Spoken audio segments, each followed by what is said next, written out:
কিনতে এসেছিলিস? টমেটো না পাওয়ার শোকে সন্ধ্যার দিকে অরিও বিস্কুট খেতে খেতে চলে গেলাম পেপার কর্নার একটা বই অর্ডার করেছিলাম, বাট সেই বইটা আসেনি।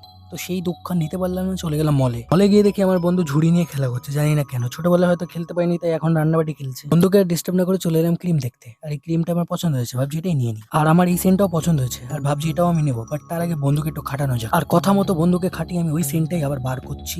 তো বন্ধু এখন খাটছে, কষ্ট করে বার করছে, ওই সেন্টটাই বার করেছে আবার। বন্ধুর কষ্ট আর দেখতে পাচ্ছিলাম না, তার মধ্যে হঠাৎ করে কোথা দিয়ে শ্রেয়া চলে এলো। একে দেখে মনে হচ্ছে ফুড বিয়ার খেয়ে নেশা হয়ে গেছে, জানি না কেন হেলে দুলে আসছে। আমাকে বলছে 10 টাকা তুইও খাবি। আমি ওকে না করে দিয়ে একটা আমুল দুধের প্যাকেট তুলে নিলাম আর চলে গেলাম বিলিং কাউন্টারে। তারপরে সবকিছু বিল করিয়ে বাইরে যেতেই দেখি শ্রেয়া দাঁড়িয়ে আছে, আর মনে হচ্ছে টমেটো কিনতে পারিনি তাই কষ্ট পেয়েছে।